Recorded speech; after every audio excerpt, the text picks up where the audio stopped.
Karma is the law of moral causation. Every intentional action, mental, verbal, or physical, produces a corresponding result that shapes our present and future experiences.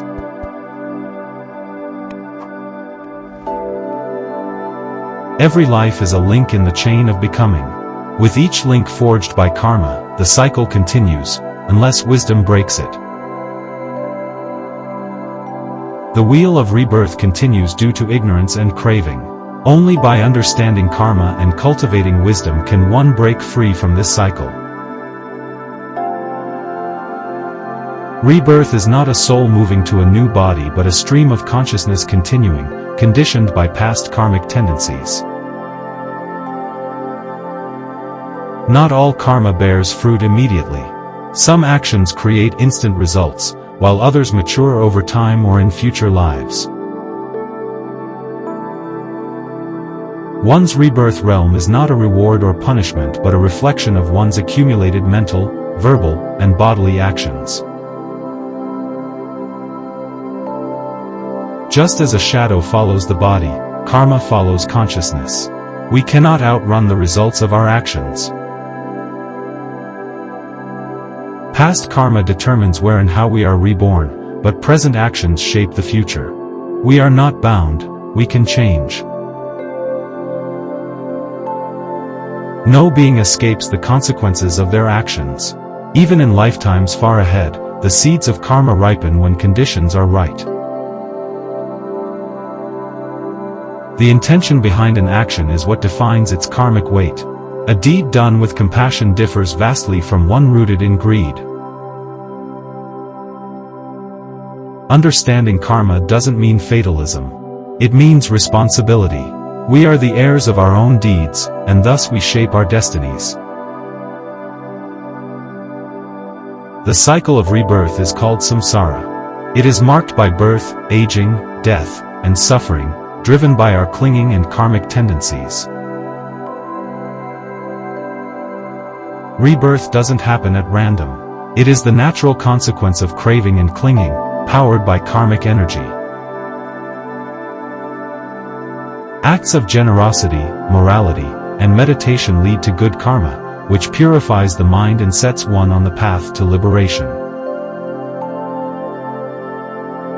Liberation, or nirvana, ends the cycle of birth and death. It is attained by exhausting all karma and breaking the bonds of ignorance. The mind is the forerunner of all actions. A pure mind creates positive karma and uplifts consciousness even in this life. Every action, however small, has a ripple effect. Even a kind word or a cruel thought contributes to the shaping of future experiences. A wise person observes their actions carefully, knowing that each deed lays the groundwork for future joy or sorrow.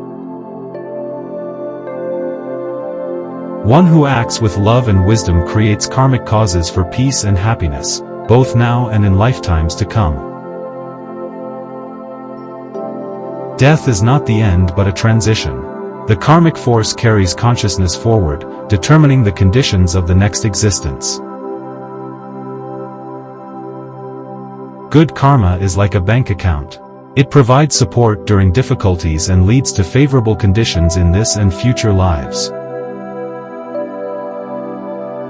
Even if one has committed wrongs in the past, the present moment holds the power to generate positive change and wholesome karma. Karma is not fate. It is dynamic. Every moment presents a new opportunity to purify the mind and generate merit.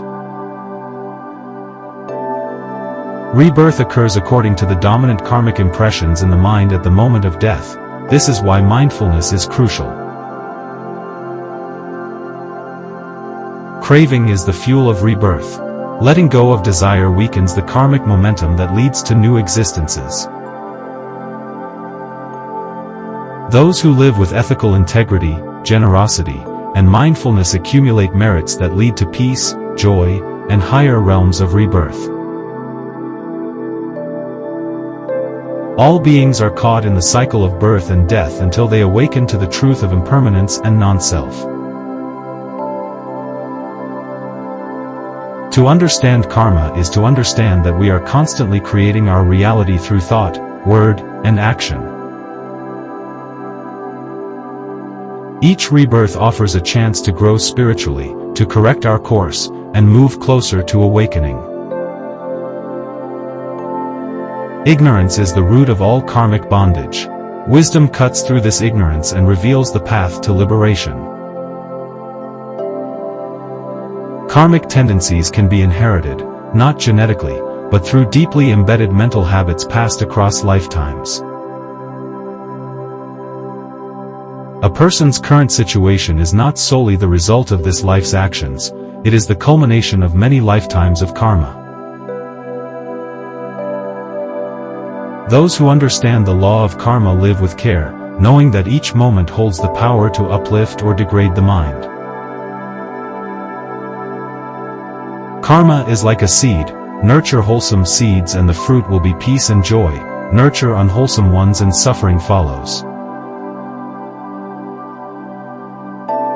The Buddha taught that one should not fear death, but ignorance, because it is ignorance that perpetuates karma and rebirth.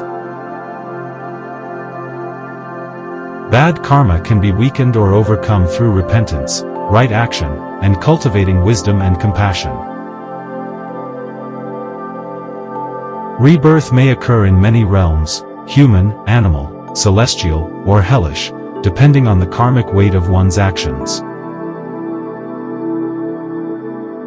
One should not envy others' fortunes nor despise their suffering, both are reflections of past karma playing out. Awareness of karma fosters compassion, for we realize all beings are suffering under their own burdens of past actions. The law of karma is impartial and universal. It applies equally to all beings, regardless of status, belief, or identity. Karma gives meaning to our experiences. It explains why joy and suffering may seem randomly distributed, yet deeply personal. Even the desire for enlightenment must be let go. Pure intention, free of craving, is what leads beyond karma. Rebirth in a human form is rare and precious. It offers the best opportunity for understanding karma and attaining liberation. In every moment, we plant seeds with our intentions. The future is not fixed, it's created with each conscious choice. The chain of dependent origination shows how ignorance leads to formations, and formations to consciousness, thus, rebirth is perpetuated. When one understands karma deeply, blame and hatred dissolve. Instead, compassion arises, for all are trapped in their own karmic loops. Rebirth without self is possible because karma moves like fire from candle to candle.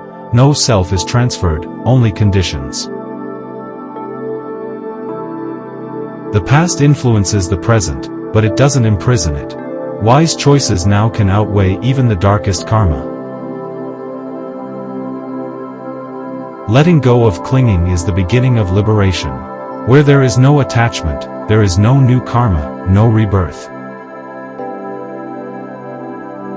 Meditation reveals how karma works in real time. Thoughts lead to actions, actions to consequences, and on to the cycle again. The mind creates karma, the mind experiences karma. When the mind is trained, karma transforms from bondage to liberation. One who truly understands karma walks with humility, patience, and compassion, knowing every being suffers and strives through lifetimes. Good karma alone does not end rebirth.